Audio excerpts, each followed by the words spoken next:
Ora bem, tem aqui um mapa da Grécia, um mapa da Europa, com parte da Europa.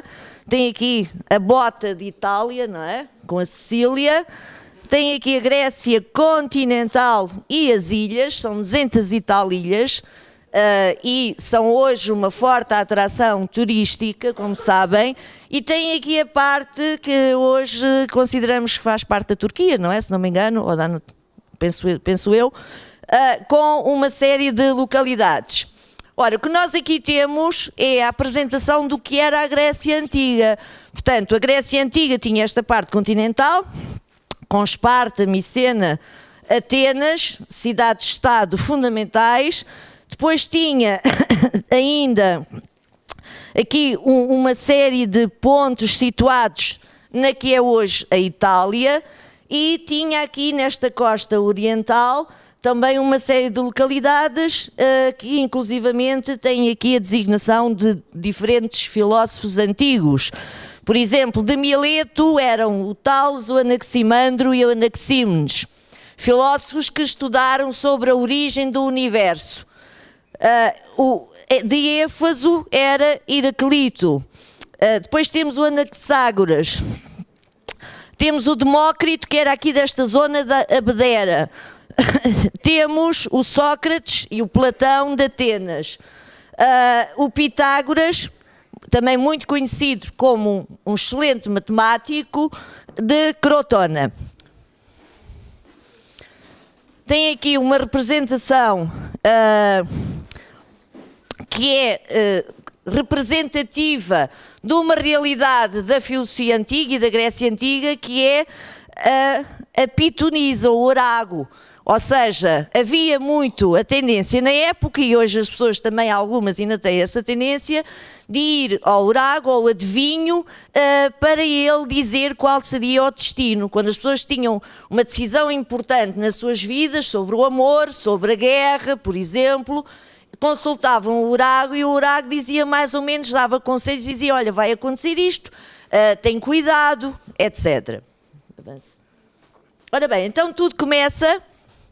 Filosofia começa com o ser humano, e porque somos seres humanos e seres de cultura e de linguagem, somos todos filósofos nesta perspectiva, não é? Mas, atenção, somos seres de pensamento, de cultura, de linguagem, mas primeiro que tudo somos seres de ação.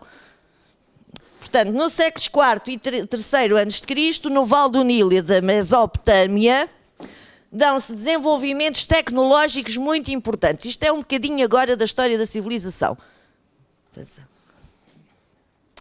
Tem aqui uma representação antiga, egípcia, não se vê muito bem, de umas tecedeiras, e as novas tecnologias na época não eram o telemóvel, nem as comunicações por satélite, como nós hoje temos, não é? Estamos noutra época, mas a metalurgia, técnicas ligadas à martelagem, fundição e moldagem dos metais, a fiação e a tecelagem, os tecidos, as roupinhas, não é verdade?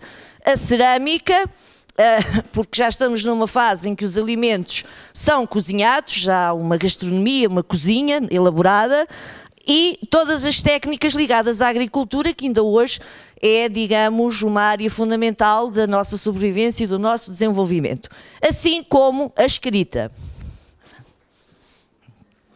Outros avanços civilizacionais que ocorreram na época foram a medicina, já havia práticas de medicina, a matemática, que é das ciências mais antigas, já os antigos egípcios desenvolveram muito o saber das matemáticas, e a astronomia, portanto, o estudo dos movimentos dos astros. Não confundir com a astrologia. A astrologia é outra coisa. É a relação entre as posições dos astros no universo e a hora do nascimento das pessoas, e uma espécie de destino da vida das pessoas, não é isso? A astronomia é o estudo dos movimentos dos astros e de tudo aquilo que se passa no universo. Ora bem, eu tenho aqui uma observação. É verdade que tanto a medicina egípcia como a mesopotâmica estava ainda dominada por crenças mágicas e supersticiosas, claro. O prognóstico apoiava-se na adivinhação e a terapêutica fundamental ainda era o exorcismo dos demónios, considerados responsáveis pela maior parte das doenças. Portanto, a medicina nesta altura tinha uma vertente um bocadinho supersticiosa, mas ao mesmo tempo já tentava aplicar remédios naturais para a cura de determinadas doenças ou determinadas mazelas das pessoas. As ciências estavam, obviamente, a dar os primeiros passos. Ora bem, então porquê é que a filosofia aparece na Grécia e é uma coisa que todas as professores de filosofia ensinam aos seus alunos, que a filosofia é grega, nas suas origens. É preciso percebermos porquê. Porquê que raio há de ser grega, quer dizer? Porquê que não é egípcia? Porquê que não é africana? O que é que se passa aqui? É preciso percebermos que a Grécia, na altura, apresentava as condições ideais para o desenvolvimento da filosofia. E é isso que eu vou mostrar, depois um bocadinho mais à frente falo novamente deste tema. Primeira situação geográfica. A Grécia está situada entre o Oriente, a zona de lá, não é? E o Ocidente, olhando para um planisfério, imagina um planisfério, a zona à esquerda. Portanto, nós estamos a Ocidente, a Turquia, a Rússia, etc., estão situadas a Oriente em relação a nós e também em relação à Grécia. Na época desenvolviam-se intensas atividades de navegação e comércio. Isto porquê? Porque a Grécia, do ponto de vista geográfico, tinha um solo pobre, havia muito oliveiro, como também há em Portugal, pastorícia e pouco mais. Portanto, os gregos tiveram necessariamente, para o seu desenvolvimento, tiveram necessidade de se voltar para o mar e para o comércio e para as trocas comerciais. Por isso eles percorriam toda aquela costa que vocês viram, não é? E comerciavam desde as cidades a Oriente às cidades a Ocidente. A moeda, o cunhar a moeda, que é um importante fator de troca. E, sobretudo, a democracia da cidade-estado. A palavra democracia quer dizer... Demo quer dizer povo, cracia quer dizer poder, poder do povo. Ora, isto significa o quê? Significa que a Grécia criou condições que na altura mais nenhum outro ponto do planeta criou, do planeta conhecido, claro, que eram a possibilidade das pessoas dizerem aquilo que pensavam. Os gregos eram tolerantes em relação às opiniões das pessoas. Portanto, acreditavam que através da livre circulação de ideias poderia haver algum desenvolvimento e permitiam a crítica das ideias. Ora, isto não é possível num Estado chamado teocrático. Por exemplo, hoje o Irão, como vocês sabem, é um Estado teocrático. Quem domina como líder político no Irão é o chamado Ayatollah, o líder religioso. Quer dizer que o poder político está ligado ao poder religioso. Olha, sempre que isto acontece, o pensamento é dogmático, assenta sobre ideias feitas e ninguém pode emitir ideias diferentes, porque se o fizer é imediatamente preso ou torturado ou até está sujeito a ser condenado à morte. Ora, os gregos não tinham esta maneira de viver. Pelo contrário, eles toleravam as ideias, desde que as pessoas respeitassem as leis do Estado, as pessoas eram livres de dar a sua opinião. E a difusão da escrita alfabética. Ora bem, todas estas condições permitiram a liberdade de pensar, que é a base de toda a filosofia, claro está. Mas a filosofia surge num momento em que os mitos é que são a explicação do mundo. É que a filosofia não caiu assim do nada. Os gregos já existiam há muitos anos, a data da filosofia consideramos século VII, VI a.C., portanto 2600, 700 anos atrás, não é? Mas os gregos já eram uma civilização, já tinham lendas, narrativas, já havia histórias que tentavam explicar as suas próprias origens e os ajudavam a perceber os problemas do mundo à sua volta, não é? Essas histórias têm o nome de mitos, lendas, e assumiam a forma de tradições, porque muitas vezes esses mitos que fazem parte de uma narrativa oral, isto é, passavam de boca em boca, eram contados à volta da lareira, não é? As tribos, os pais contavam aos filhos e assim sucessivamente, e portanto aquelas histórias lendárias passavam de geração em geração. Os mitos eram explicações mais ou menos fantásticas, claro, não é? Com um fundo de verdade que tentavam dar resposta a alguns problemas da comunidade, ao nível do saber e ao nível do viver. Ora bem, então, como eu disse há bocado, os mitos fazem parte de uma cultura oral em que os poetas, os sacerdotes e os adivinhos eram grandes divulgadores. Durante muito tempo foi Homero, vocês já ouviram falar em Homero certamente na aula de português, não sei, tem a professora de português, alguma vez falam em Homero? Não, mas Homero é um poeta clássico grego muito conhecido. O nome do autor dado a uma série de poemas épicos. Curiosamente, Homero não foi uma pessoa. Não foi um homem chamado Homero que escreveu esses poemas. Segundo parece, esses poemas passavam na tradição oral e houve um conjunto de indivíduos que fez essa recolha e esse conjunto de indivíduos que fez essa recolha deu o nome de Homero. Os poemas ficaram conhecidos como a Ilíada e a Odisseia. Outra realidade da época contemporânea da filosofia, isto é, que existia no momento em que começam a surgir os filósofos e que tinha um grande impacto na cidade, era a representação dos mitos, a tragédia, o teatro. Quem é que não gosta de teatro? Vocês gostam de teatro. Quase toda a gente gosta de teatro. Se não gosta de teatro, gosta de cinema, gosta da representação. Gosta de ver histórias de vida narradas em tela ou narradas num palco, não é verdade?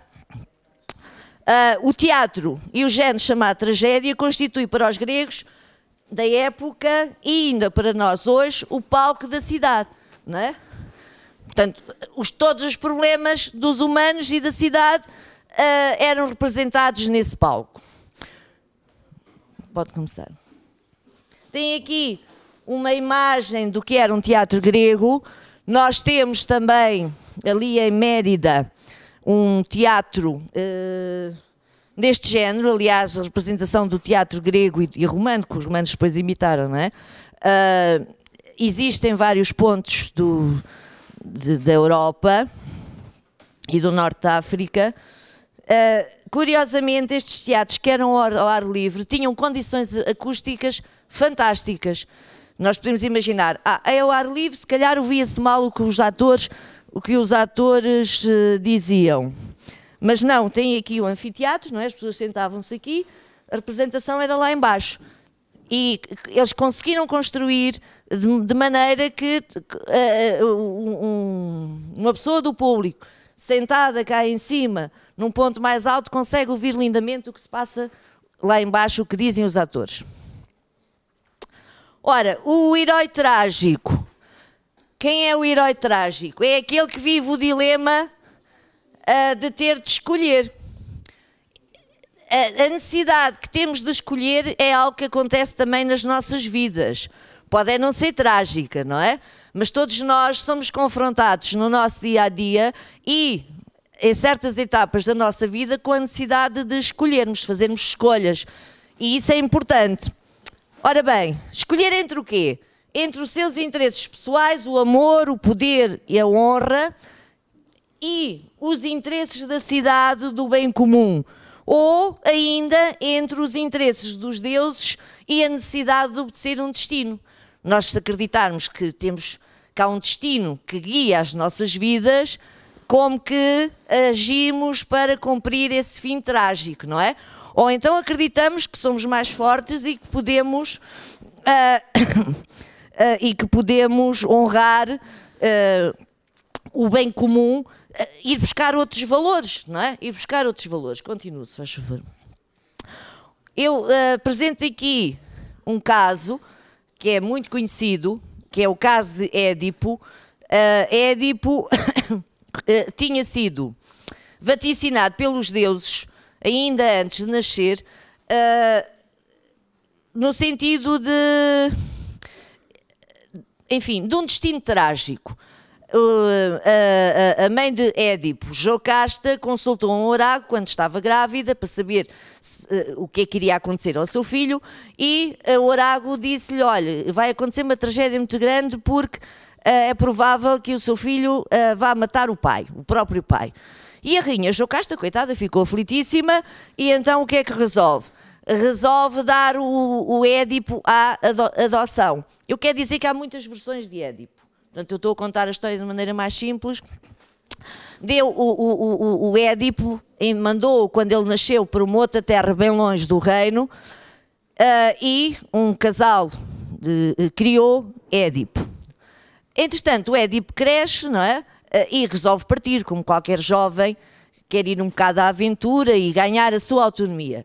Sai de casa, os pais adotivos, que ele não sabe que são adotivos, ficam muito pesarosos, e lá numa determinada estrada há lá uma contenda com umas pessoas e ele mata um indivíduo. Continua o seu caminho até chegar à porta de Tebas, a cidade-estado de Tebas.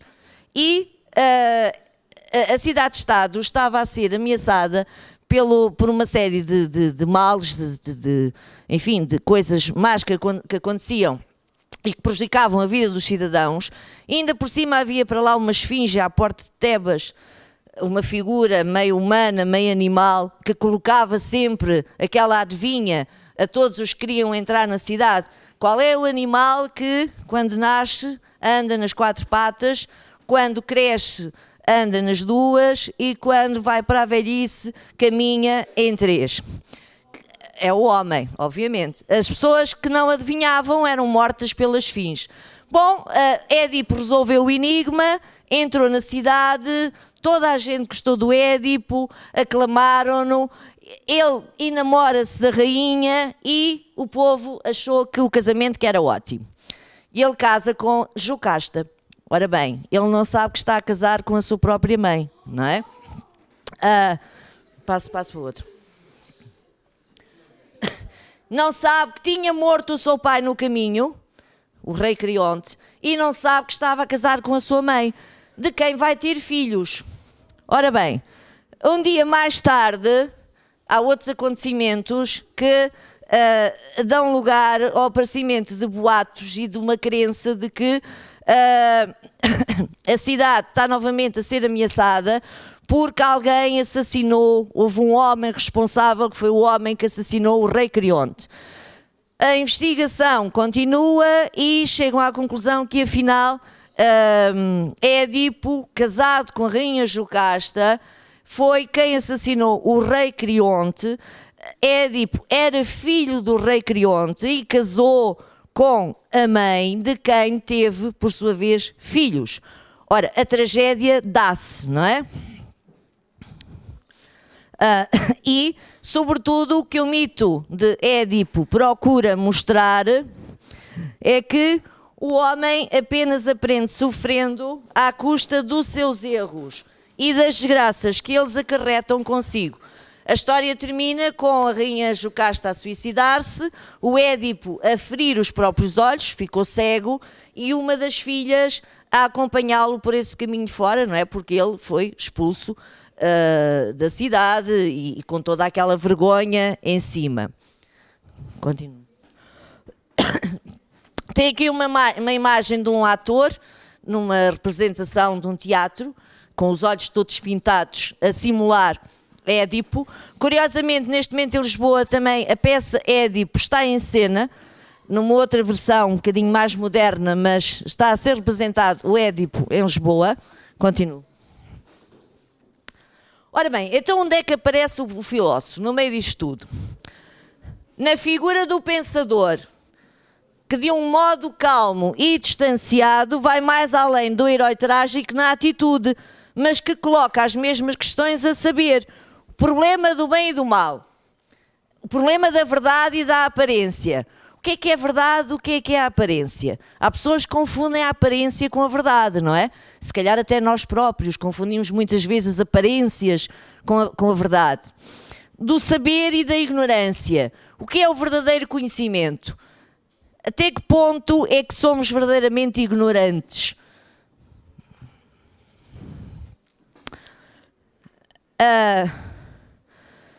Estamos ainda nesta relação entre tradição e filosofia. O filósofo antigo Xenófanes dizia que os eutipos dizem que os seus dedos são negros e de nariz achatado, os trácios que os seus têm olhos azuis e o cabelo ruivo. Isto quer dizer o quê? Quer dizer que na Grécia Antiga, quando surge a filosofia, embora a filosofia se distancie dos mitos, das crenças e das superstições, porque pretende ser uma crítica a esse mundo das superstições, não é? E das falsidades e das aparências, a filosofia nasce no próprio espaço da tradição, na tradição dos mitos, na tradição da tragédia. Portanto, ela de alguma maneira continua as mesmas problemáticas. Depois vai-se distanciar cada vez mais criticamente face à superstição, mas nunca foi uma ruptura completamente definitiva. Ora, os primeiros filósofos foram ainda uma mistura de poetas, curandeiros e adivinhos, mas tiveram esta coisa boa que foi divulgarem tudo o que sabiam. O saber deixou de ser secreto, isso é fundamental, porque um saber secreto não se divulga. Se o saber for público e se as pessoas tiverem acesso a esse saber público, podemos todos melhorar nas nossas aprendizagens, não é verdade? E acabo com as eternas questões da filosofia, com a referência a um filósofo alemão do século XVIII, o Kant, que resumia a filosofia com estas 3, 4 perguntas fundamentais. O que é que posso saber? Grande questão da filosofia. O que é que devo fazer? O que é me permitido, o que me é permitido esperar? Portanto, as condições do nosso futuro, não é? Do nosso desenvolvimento. O que é o homem, no fundo? O que é o homem aqui? Não o homem masculino, o que é o ser humano, não é? Tem aqui um rapazinho de costas voltadas para a televisão, eu achei muita graça a esta imagem, que diz assim: filósofo é quem, em vez de ver televisão, prefere ficar pensando pensamentos. Ora, muito obrigada, e eu agora vou dar a palavra ao professor Paulo. Bom dia a todos. A apresentação da professora Fátima, em parte, vai ajudar a minha. Eu devo dizer-vos que não preparei nenhum PowerPoint. Vou utilizar a mesma o quadro da Ardósia. E devo dizer-vos também que tenho andado a dormir mal. É verdade. E ontem não tomei um comprimido. E de maneira que é uma sorte eu estar aqui porque ia adormecendo. De qualquer modo, mesmo atrasado, ainda fui à procura na internet para aí com um quarto de hora de uma coisa que encontrei, o nome deste senhor. Tim Berners-Lee. Quem me souber dizer quem é este senhor, se for meu aluno, dou-lhe mais um valor. Aí atrás, André, quem foi este senhor? Tim Berners-Lee. Tem de ir ao oftalmologista. Não? Ninguém sabe? Bom, este senhor em 1976 criou uma maneira dos professores da universidade comunicarem entre si. Essa descoberta deu depois a origem àquilo que se chama hoje uma coisa que são uns 3 Ws. O que é que isto significa? Certo. Foi este senhor que descobriu em 1976 a internet. Fabuloso, não é? Devo dizer-vos que, como moro perto, não precisei de carro para vir para a escola. Mas, porquê é que eu estou a falar nisto? Que é a pergunta que já me fizeram aqui à frente. Porque nós hoje temos o hábito que estamos muito desenvolvidos e temos também um problema, não é um problema, é típico dos portugueses, pensar que tudo nos pode ser dado. Tudo nos é dado. A liberdade é-nos dada, o Estado dá-nos a escola, o Estado fornece muitas coisas. Tudo nos é dado. E não. O www que nós escrevemos e que eu escrevi há um bocado para fazer uma pesquisa, uma pequena pesquisa, foi descoberta por este senhor, Tim Berners-Lee. Nunca mais se vão esquecer, está bem? E assim como quem descobriu o sistema das roldanas que me permitiu descer no elevador, o comprimido que eu não tomei ontem devia ter tomado para ter dormido, foi descoberto por alguém. Não é dado. As coisas não nos são dadas. Requerem o esforço de muitas pessoas. Ok. As duas perguntas que eu me decidi apresentar aqui são estas. O que é filosofia?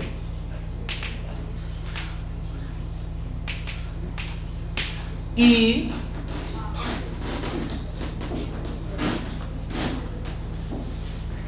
paralela a esta, não sei se vou conseguir, mas logo se vê, qual é a importância da filosofia? A professora Fátima, no início da apresentação, teve o cuidado de dizer que há uma disciplina nos cursos profissionais, a área de integração, que de certo modo viria substituir o ensino da filosofia. Quer dizer, não tinha lógica. Certo. Devo dizer-vos que não. Ou melhor, vem substituir de um ponto de vista que faz com que as pessoas muitas vezes lutem entre si pelo seu posto de trabalho, porque essa disciplina pode ser dada por professores de filosofia, história ou geografia. E, portanto, é uma disciplina, e justamente, pode ser assim justamente, porque é uma disciplina que inclui conhecimentos de história, política, geografia, mas não é a filosofia, claramente.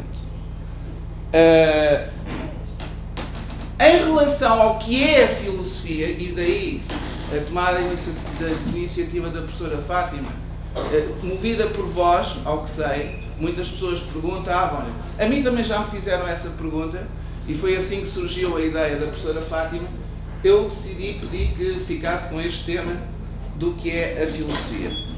E vamos voltar à Grécia Antiga. Eu devo dizer-vos, e portanto vou beneficiar daquilo que a professora Fátima já disse, eu devo dizer-vos que aquele que é considerado na história da filosofia o primeiro grande filósofo chama-se, nem calculam, a professora Fátima já o disse, Sócrates. E devo dizer-vos, não é o nosso Sócrates, o nosso, entre aspas, o nosso primeiro-ministro, este senhor, há um mistério em volta dele. Não sabemos se ele de facto existiu em carne e osso. Já vou explicar porquê, num instante. Ainda na Grécia Antiga, quando falamos da Grécia Antiga, temos de recuar no tempo 2500 anos. Vamos supor que aqui foi quando nasceu Jesus Cristo, é o ano 0.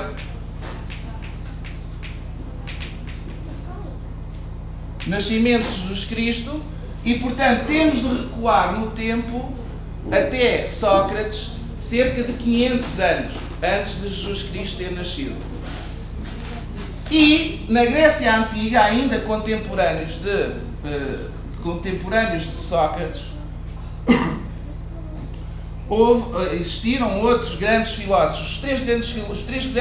Os primeiros filósofos são deste tempo. Um outro que se chamava, a professora Fátima também já falou nele, Platão, e um outro foi Aristóteles. Por vezes falam-se de, e a professora falou nisso, antes de Sócrates existiram os gregos que são conhecidos como filósofos pré-socráticos ou fisicalistas. Como a professora Fátima disse bem, em que temos, por exemplo, aqui, sei lá, Anaximandro, Anaxímenes, Tales de Mileto, lembram-se? Heraclito, sei lá, Parménides, que é um que eu gosto particularmente, Parménides, e entre outros, ainda há mais, Anaxágoras, etc. Todos estes senhores ficaram conhecidos como filósofos pré-socráticos ou fisicalistas. E fisicalistas porquê? Porque o objetivo deles era descobrir a arquê do universo. Sabem, isto é um termo grego. Sabem o que é que significa? A substância primordial do universo era o objetivo deles. O que é que era primordial, fundamental no universo? E depois um dizia que era a água, o outro o ar, o Heraclito, o fogo, etc, etc. Foram extremamente importantes, estes senhores também. Simplesmente conhece muito pouco do que eles disseram. Só temos acesso a um pequeno conjunto de fragmentos, textos assim, frases soltas. Não há textos corridos destes senhores. No entanto, podemos questionar se antes destes, e certamente que isso aconteceu, a filosofia não teria já lugar. Simplesmente nós não temos conhecimento. E, depois destes senhores, muitos outros existiram. Supondo que estamos aqui, 2010, sei lá, século 1, 2, depois de Cristo, mais aqui. Na Idade Média, sei lá, temos Santo Agostinho, que é outro filósofo que eu gosto muito, Santo Agostinho, sei lá, Santo Anselmo,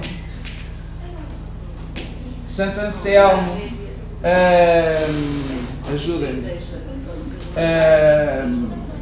São Tomás de Aquino, etc. Porquê é que tinham um nome de santo? Porque estamos na Idade Média e depois foram considerados santos. Por acaso isso é uma questão interessante, mas a razão é essa. Sim. Sei lá, aqui na idade, isto não é uma lista exaustiva, são aqueles que eu me lembro assim de repente. Aqui no século XVII, sei lá, Descartes. Aqui no século XVIII, Kant, Hegel. Outro que eu gosto particularmente, que até é anterior, Feuerbach, Marx. A religião ópio do povo, é uma frase de Marx, certo? Caixinha, boa. Olhem, um que eu vos lembrei-me agora e que vos vou chamar a atenção, Spinoza. Spinoza não sabemos se foi português ou não. Há uma disputa, como há com o Cristóvão Colombo e outros. Em relação ao Spinoza também não se tem a certeza se ele foi português ou não. Sei lá, tantos. Aqui no século XX, por exemplo, um senhor que faleceu em 1998, eu estou a falar de filósofos conhecidos, sei lá, Karl Popper. Olhem, um que ganhou um prémio há 2 anos como o melhor pensador europeu, José Gil, português. José Gil, português, um filósofo português. Bom, e a lista podia continuar por aí fora, mas também não nos interessa agora fazer isso. Mas ficam com os nomes de alguns deles. Regressemos aqui à Grécia Antiga. A Grécia Antiga foi de facto muito especial. Por vezes aparece nos livros de história uma coisa que a professora Fátima explicou muito bem, mas que se calhar vos passou despercebida. mas por vezes aparecem nos livros de história que foi na Grécia Antiga que nasceu a democracia. Treta. Parte significativa disto é treta, é mentira. Na Grécia existiam, não sei se sabem, escravos. Existia a escravatura. E a escravatura eram homens não livres que não podiam fazer uma coisa. Não podiam participar na vida política da polis. Polis significa cidade. Ok, ótimo. Polis significa cidade. Olha que eu depois não consigo. Eu vou estabelecer... Não era para todos. Sim, sim, sim. Se calhar hoje também não é a posição da conversa.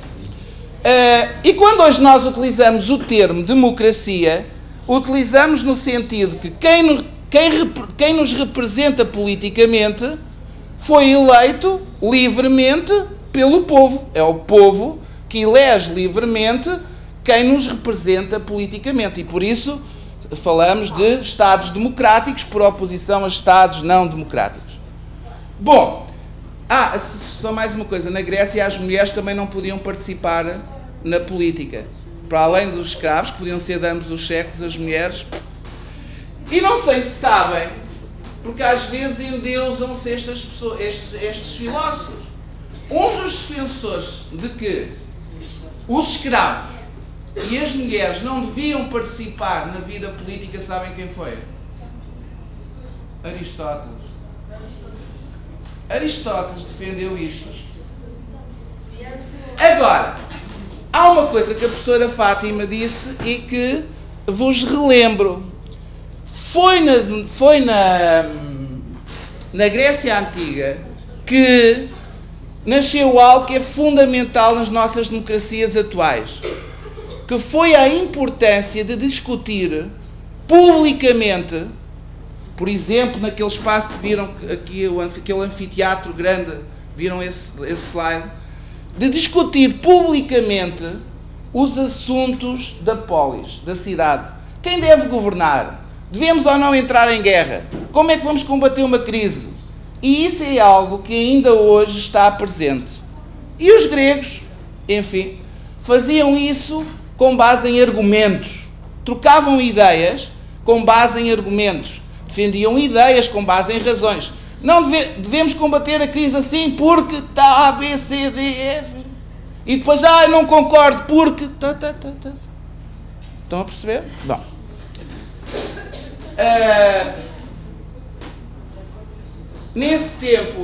Foi nesse tempo que viveu Sócrates.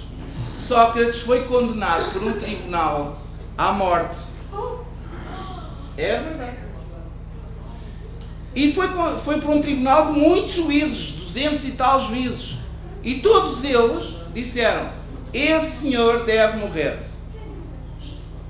Sabem porquê? Diga, Caixinha. Diga. Não, a acusação foi mais simples. Foi por corromper a juventude. Ele foi acusado de corromper a juventude com o ensino da filosofia. E os gregos reuniram em tribunal e decidiram condená-lo à morte pelo ensino da filosofia. Bom, o desgraçado disse: mas eu não posso ser acusado nisso. Quando está em tribunal há aí um livro que se chama Apologia de Sócrates. E nesse livro, apologia significa defesa. Ele faz a sua defesa em tribunal. E nesse livro, Sócrates diz que eu não posso ser acusado de corromper a juventude ou de ensinar o que quer que seja, pois que eu só sei que nada sei. Já ouviram falar nessa frase? Essa frase está aí, está nesse livro, Apologia de Sócrates. E significa o quê? O que é que faz alguém que não sabe? Alguém que não sabe faz o quê? Pergunta a quem?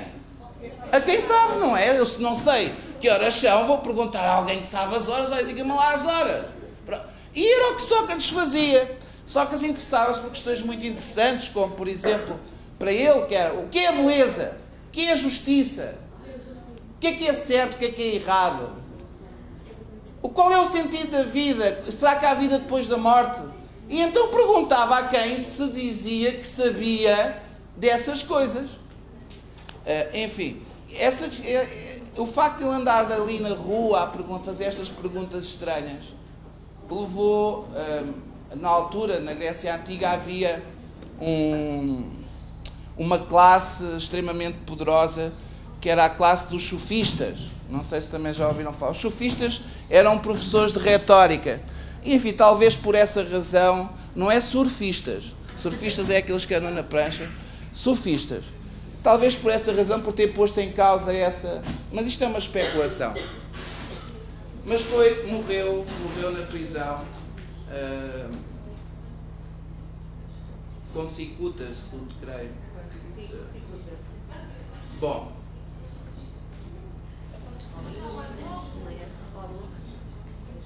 Não. Ainda tenho mais um bocadinho. O que é a filosofia?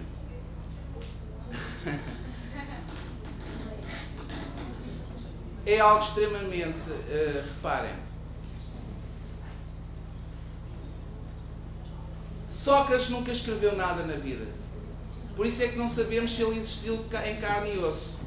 Simplesmente ele tinha uma coisa que acontecia. Sempre que ele estava na conversa com alguém, os jovens, pessoas da vossa idade, corriam por Atenas para ir assistir às conversas de Sócrates, aos diálogos de Sócrates com quem ele estava a conversar. Gostavam. A juventude gostava de ouvir. Ele não tinha uma escola, não havia escola de filosofia. Ele era uma pessoa que fazia perguntas aí na rua, como aqui em Beja. Quem formou a primeira escola, o primeiro protótipo de escola, sabem quem foi? Platão. Formou a academia, criou a academia. Raiz ou parta, não é? Mas enfim, foi ele, Platão. Sócrates tinha essa coisa, os jovens gostavam de ir ouvir as conversas. E um desses jovens que gostava de ouvir a conversa, chamava-se justamente Platão. E foi Platão que escreveu os diálogos de Sócrates. Só aqui são parentes, por causa de uma coisa ali que a professora Fátima disse, só para acrescentar uma coisa. Na Grécia Antiga, recuamos 2500 anos. 2500 anos para trás, no tempo. Não havia internet, não havia telemóveis, não havia uma coisa bem mais simples, sabem o quê? Papel. Havia um género de uns papiros toscos onde os gregos escreviam. E foi nesses papéis que Platão escreveu os diálogos de Sócrates. Eu devo dizer-vos que o facto de não existirem estes equipamentos todos fazia com que os gregos tivessem uma coisa que nós hoje, pura e simplesmente, já não temos. Sabem o quê? Memória. Nós não temos memória. E é natural, porque temos auxiliares de memória. Para que é que eu vou estar a decorar qualquer coisa se eu posso guardar aqui no computador a informação? Agora, os gregos não. Por exemplo, os poemas de Homero, a Ilíada e a Odisseia, são dois livros mais ou menos assim, com esta espessura. Vamos dizer 5 centímetros para cada um. Não, são mais. 8 centímetros para cada um. E existiam na Grécia Antiga, sabem quem?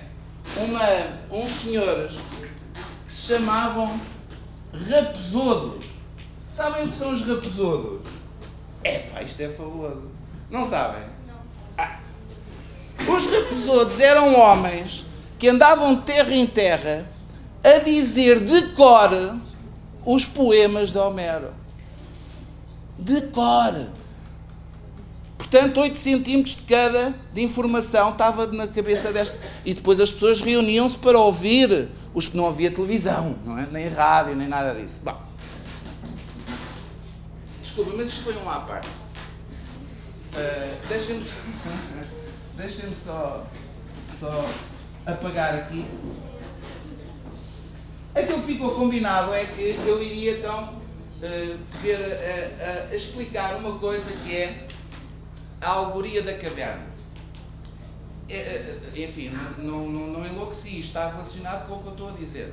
Quem escreveu essa alegoria foi justamente Platão. Num livro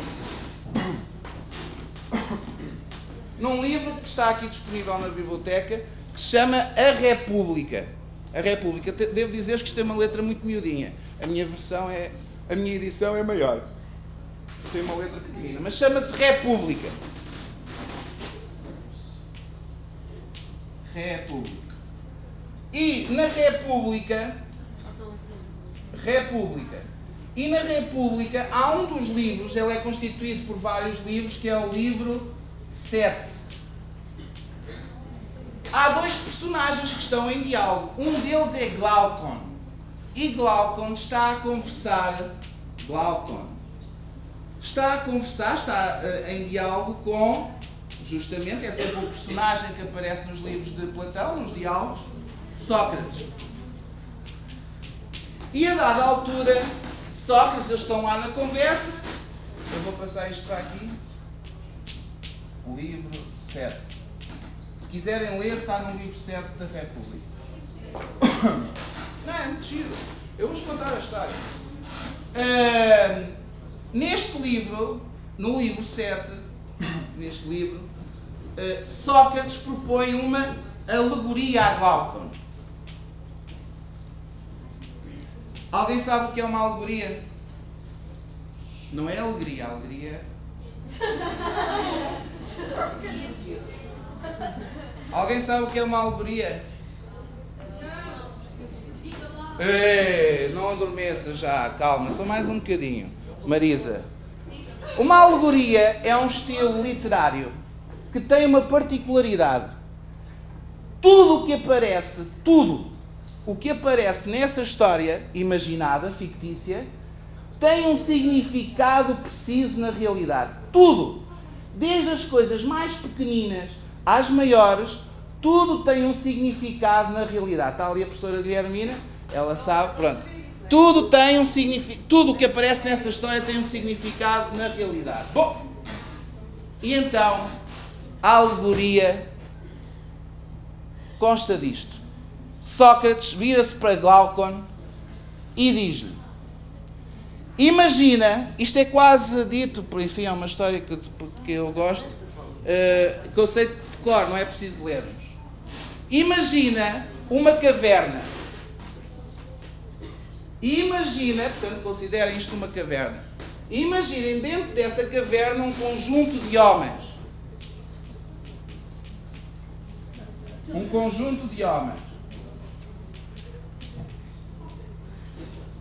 Tá? Caverna e o conjunto de homens. Imagina que esses homens estão, desde que nasceram, presos por correntes e grilhões. Grilhões é uma peça de ferro que se põe no pescoço e impede que o pescoço se mova para o lado. Correntes e grilhões.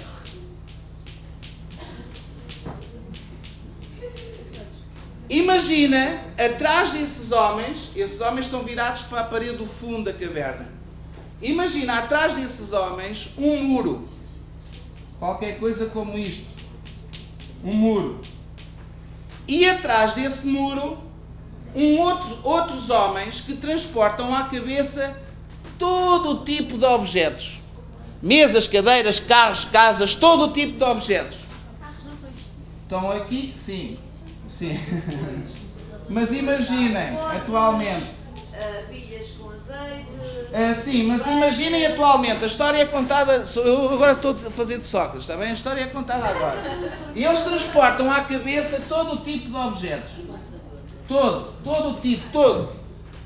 Imaginem agora, atrás desses homens, diz Sócrates para o Glaucon, uma fogueira.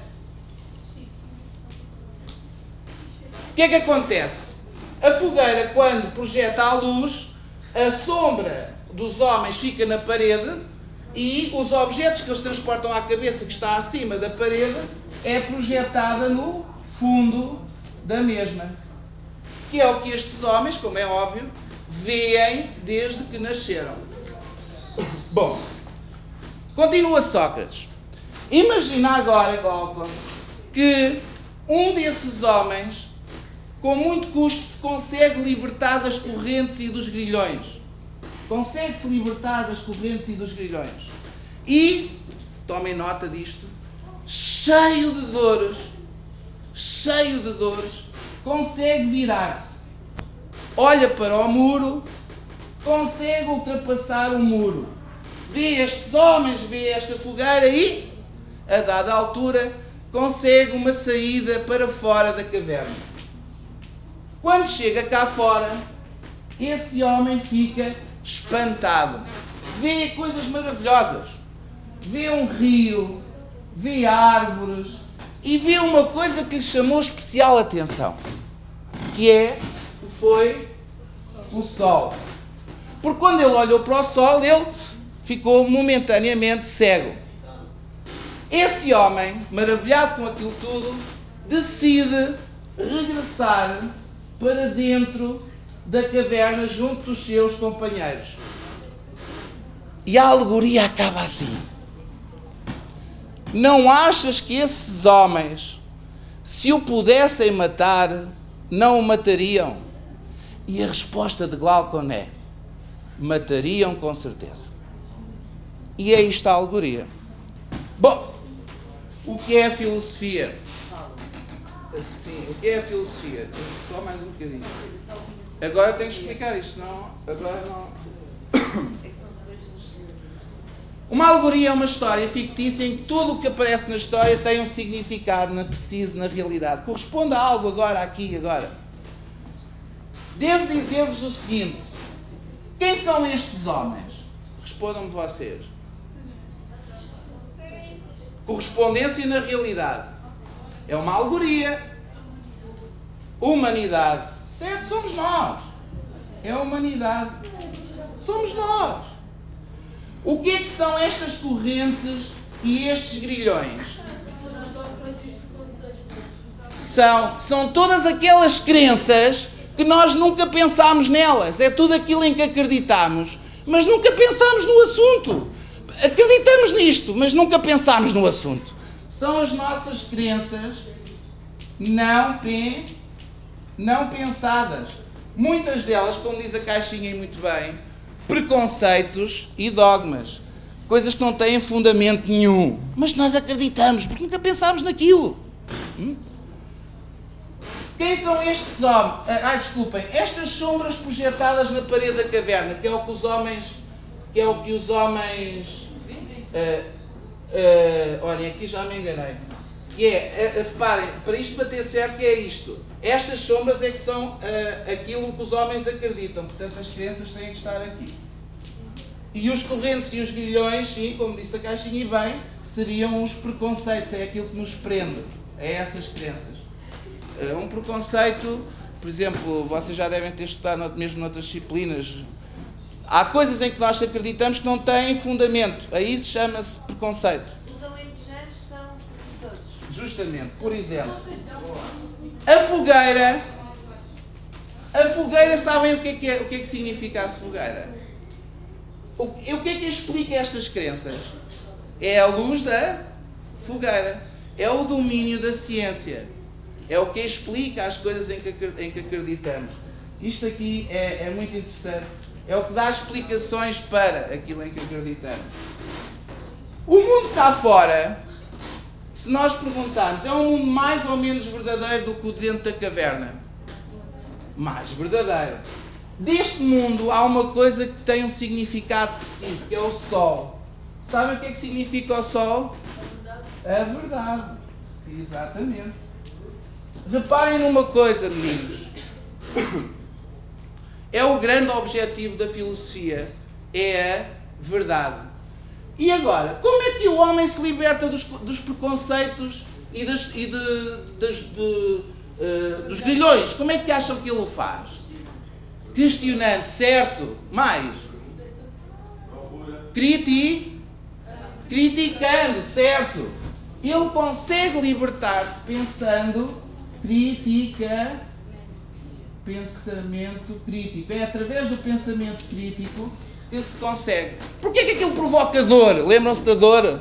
Porquê é que aquilo provoca dor, ele mexer-se? Sabem porquê? a ser verdades quando tentamos fugir. Quando tentamos fugir da verdade, tentamos sempre da verdade que as pessoas pensam que existe. Sim. Sempre barrar. Certo, sim, já percebi a ideia, André. Porque é desconfortável nós pormos em causa aquilo em que acreditamos. Não pensem que é uma maravilha, que a filosofia é uma maravilha. É muito desconfortável pôr em causa aquilo em que acreditamos. Bom, mas continuamos a alegoria. Ele regressa e, como eu vos disse, a alegoria termina com: se o pudessem matar, não o matariam, matariam com certeza. Porquê que o matavam? O Caixinha. Porque ele pôs em causa, acho, Sim. em causa a data acreditável. Quem é aquele que veio agora pôr em causa? Quem é? Não, mas é mesmo assim, quem é aquele que agora vem pôr em causa aquilo em que nós acreditamos? Quem é que eu... Estão a perceber? E a filosofia é essa atividade de nos libertarmos ou de pensarmos criticamente naquilo em que acreditamos. Não é mais nada. Só mais uma coisa. Qual é a importância da filosofia? Há um outro livro que se chama, e agora vou ser mesmo muito breve, são só um parágrafo. Há um outro livro que se chama Górgias, também deve estar aí na biblioteca, também é de Platão, em que Górgias é um político da Grécia Antiga e pergunta: ó homem, vira-se para Sócrates e diz: ó homem, deixa-te da filosofia, dedica-te aos negócios e à família, deixa-te de coisas da filosofia. Dedica-te a ganhar dinheiro. E esta é uma das críticas que mostra a importância da filosofia, é esta. É que a filosofia não serve para coisa nenhuma. Mas lembram-se do Tim Berners-Lee? Pensar e pensar criticamente ocupa tempo. Pensar ocupa tempo. Pensar ocupa tempo. E é preciso homens que se dediquem a sua vida ao pensamento. É preciso filósofos. E por isso ainda há filósofos hoje em dia. Ora, bom dia a todos. Bom dia. Eu vou começar por fazer a minha apresentação. Espero ser mais breve do que o professor Paulo Alcides e acho que não falou tudo o que tinha vontade de falar. Tenho ali o limpe, por favor, el filtro. Não tem propriamente a ver com a minha apresentação, mas fica sempre bem. Eu vou pegar em alguns conceitos que o coro acabou por utilizar e que eu acho que têm a ver propriamente com a apresentação que eu vou fazer e, claro está, tem a ver com a filosofia, mais essencialmente com a atitude filosófica. E os conceitos que eu fui buscar são o espanto, a interrogação, crítica, que entretanto não apareceu ali, a descoberta, o esforço e a sabedoria. Ora, para iniciar, eu escolhi um poema de Manuel Alegre, nosso português, que eu gosto muito dos nossos autores portugueses, e que acho que é um convite a todos nós para iniciar uma atitude, uma postura filosófica perante a vida e perante o mundo. Então eu vou passar a ler. O poema começa assim: quem somos, de onde vimos, para onde vamos? Há muitos já que moram no porquê. Nada sabemos senão que passamos, e há sempre um homem que já foi, e há sempre um homem que ainda não é. É esse que me dou. Agora sei que nada é fixo, há sempre um por fazer, há sempre outro partir, depois de cada chegar. Agora sei que para saber é preciso rasgar as mãos e procurar. E é precisamente isto que todos nós temos que fazer se quisermos assumir uma postura ou uma posição crítica perante a realidade. Se nós quisermos refletir, se nós quisermos não nos limitar a receber passivamente e de braços cruzados, porque essa posição sim é muito mais confortável, se nós quisermos receber apenas passivamente e de braços cruzados, as ideias, os pensamentos, a tradição que vai passando de boca em boca e que muitas das vezes nós armazenamos, nós assimilamos, sem sequer nos darmos ao trabalho de refletir sobre ela, sem sequer sabermos, afinal de contas, é isto que é o belo, é isto que é o verdadeiro, é isto que é o justo. E então eu vou pegar novamente em alguns conceitos, e este sim eu acho que é o ponto de partida para todos nós, para que possamos ter esta postura filosófica, crítica refletida perante tudo. E quando eu digo tudo, digo o mundo físico e principalmente o mundo social, ou seja, os outros. Que é o espanto e a indignação. Só quando nós nos espantamos, só quando nós nos admiramos, só quando nós nos indignamos, é que nos damos ao trabalho de parar para pensar. Só aí é que nós tomamos consciência de ver que vale a pena pensar, vale a pena refletir e não apenas beber aquilo que os outros nos dão. E o que é ter uma atitude de espanto e o que é ter uma atitude de admiração? É ser aberto ao mundo, é ser sensível a tudo aquilo que nos rodeia. Quem é o filósofo? Quem é esse que muitas das vezes nos dá dores de cabeça? É aquele que vem sempre com um arsenal de questões e interrogações e muitas das vezes, hoje em dia já não, se bem que de outra forma pode ser condenado à morte, não só apenas a morte física, mas isso são outras questões. Muitas das vezes, se não é condenado à morte física, é marginalizado, é posto de parte. Porquê? Porque toca na ferida e porque fere. Porque dá uma sacudidela a tudo quanto existe e mostra que, afinal de contas, não há nada óbvio. E tudo mesmo, é suscetível de ser posto em causa, de ser questionado, de ser pensado e realmente tudo nos faz pasmar se nós quisermos descruzar os braços e pensar. Claro, isto dá trabalho. Já diria Platão, pronto, o senhor entretanto deu umas voltas, a admiração é própria da natureza do filósofo e a filosofia deriva apenas da estupefacção.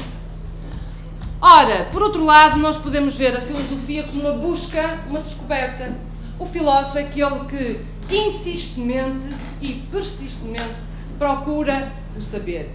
Busca saber, tenta descobrir o que está por detrás de tudo quanto existe, a tal verdade primordial, a causa de todas as causas, aquilo que pode explicar tudo. E para que nós possamos iniciar a nossa busca e o nosso caminho da descoberta, temos que aprender a ver, com olhos de ver. Temos que aprender a olhar, temos que aprender a reorientar o nosso olhar e descobrir que, afinal de contas, há várias perspectivas, há várias facetas sobre a mesma realidade e aí sim, aí estamos preparados para iniciar, para alargar os nossos horizontes.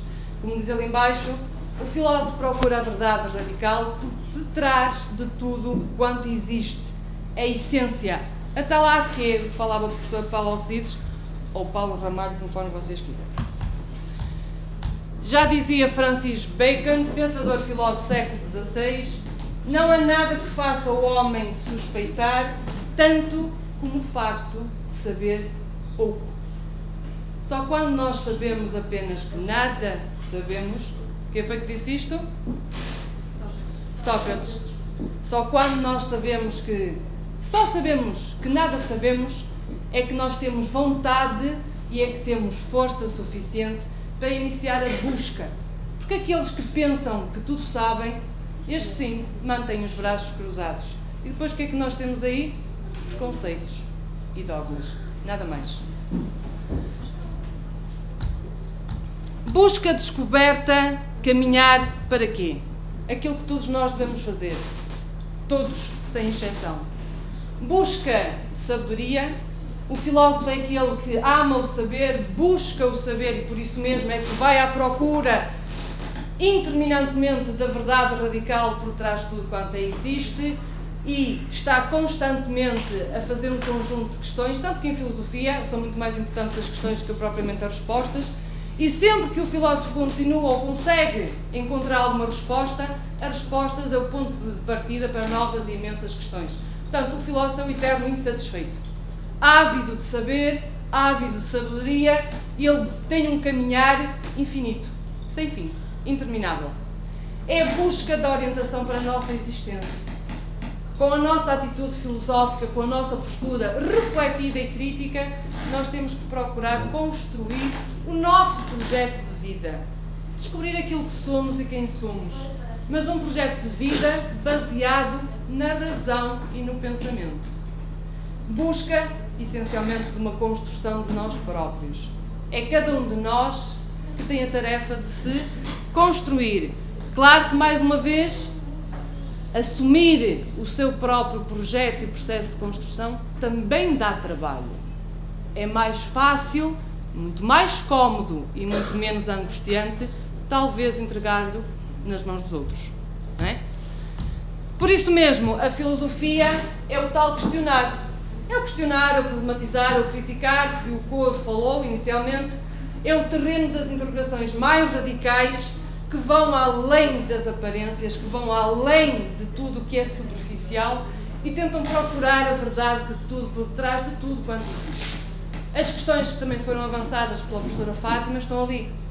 O que somos, de onde vimos, para onde vamos, o que é o mundo. Mas que no fundo resumem-se a uma só. Quem sou eu? Não é? Quem somos nós? Assim, a filosofia e o filósofo indaga a natureza íntima de todas as coisas. É um porquê, uma questão, uma interrogação radical que procura o fundamento, o que está por trás de tudo quanto existe, a explicação última de tudo quanto existe. Assim, ter uma atitude filosófica, ter uma atitude de interrogação, de curiosidade, visando detectar a razão que está por detrás de tudo. As questões em filosofia, como eu já disse, são mais importantes que as respostas, e estas respostas são ponto de partida para novas questões. Então eu pergunto, como não questionar? Como podemos nós viver sem questionar, sem problematizar, sem pensar, sem refletir? Não podemos. A filosofia é uma arte de interrogação que procura vencer o peso, as amarras, os grilhões das doutrinas, e quem diz doutrinas diz ideias, diz tradições que são passivamente percebidas. Não é? A tal postura cómoda que o ser humano assume muitas das vezes é esta. Inclusive, quantas e quantas das vezes nós temos que estar muito tempo de pé, nós temos esta postura. É mais cómoda. Torna-se incómoda quando nós vemos passar a vida e vimos que a nossa vida passou pura e simplesmente pelas mãos dos outros. Marionetas? Não. A filosofia impede-nos de nos tornarmos puras marionetas. Vocês sabem o que é uma marioneta? O que é uma marioneta? É um boneco manipulado por outros. E é aquilo que nós nos tornarmos se não assumirmos uma atitude, uma postura filosófica. Puras marionetas. Marionetas nas mãos dos outros, marionetas nas mãos da tradição, marionetas nas mãos de preconceitos, marionetas nas mãos de doutrinas passivamente assimiladas, as tais doutrinas bebidas, que muitas das vezes nós nos encontramos mergulhados e nos acomodamos, porque é muito menos angustiante e é muito mais prazeroso, diga-se de passagem, para o comum ser humano, ficar-se por aquilo que os outros dizem, por aquilo que os outros pensam. Afinal de contas, dá menos trabalho. Não é? Esta postura cómoda implica quê? Renunciar a qualquer gesto ousado, porque filosofar é ousar, é enfrentar. Dá trabalho, é busca, é trabalho árduo. Por isso é que muitos de nós, muitas das vezes, não nos damos a esse trabalho. É muito mais árduo e muito mais angustiante. É ousar, é quebrar os grilhões. Aí está. Não é fácil. Este gesto ousado poderia nos levar para além de qualquer mediocridade em que nós, muitas das vezes, acomodamos e também não nos esforçamos por sair. Assim, qualquer um de nós, se quer deixar de ser pura marioneta, tem que arrancar de si próprio e não se perder nem no mundo, nem em hábitos, nem em irrefletidas trivialidades e mesmo rotinas fixas. Para o filósofo não há hábito, não há o óbvio. Tudo é suscetível e deve ser pensado e refletido. Devemos viver todas as situações como se fossem nossas e tomar partido. Pois aí está. Para tomarmos partido, temos que fazer o quê? Impreterivelmente. Então, se nós quisermos tomar partido perante qualquer situação, o que é que nós temos que fazer para que possamos tomar partido? Temos que interrogar, perguntar, assumir uma atitude crítica e... Então, refletir e pensar, é lógico, não é? Não nos limitarmos a ficarmos pelas ideias dos outros. Assim, uma atitude filosófica é uma atitude crítica, é uma atitude de dúvida permanente, é antidogmática, é uma atitude de recusa perante qualquer tipo de imposição a favor da autonomia de pensamento, liberdade de pensamento. Por isso é que a filosofia nasceu na Grécia, porque só a Grécia é que detinha o clima favorável para que os filósofos, os homens, pudessem pensar livremente, que é o tal regime democrático.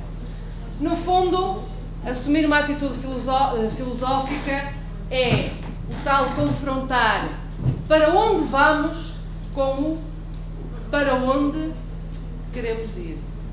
Não é? Para onde queremos ir. É tal autonomia de vontade. Já dizia Descartes, viver sem filosofar é o que se chama ter os olhos fechados sem nunca os haver tentado abrir. Filosofia, como nós vimos também,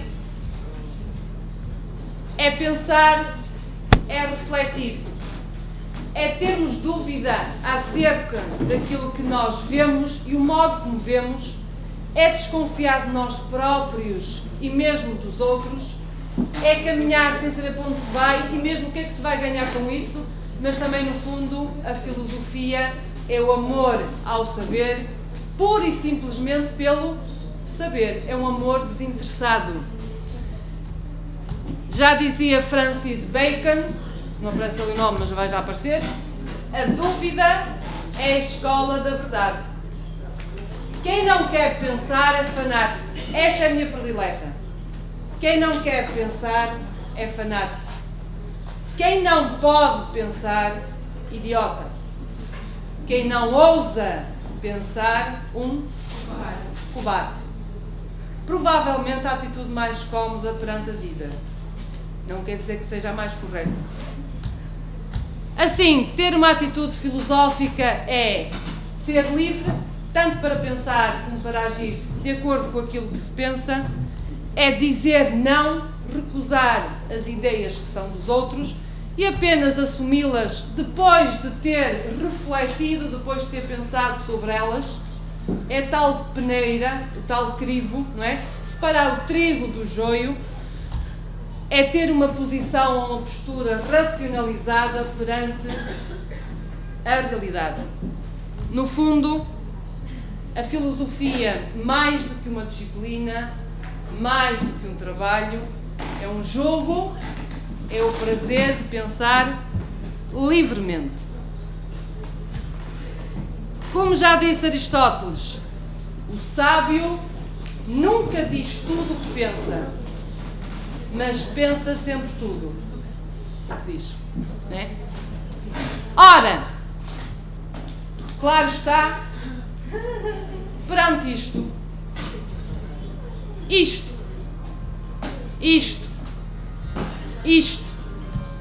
luxo e mais luxo, vaidade, ostentação, tudo o que eu disse e tudo aquilo que o filósofo diz não passa de pura tagarelice, confusão, loucura, devaneio, futilidade.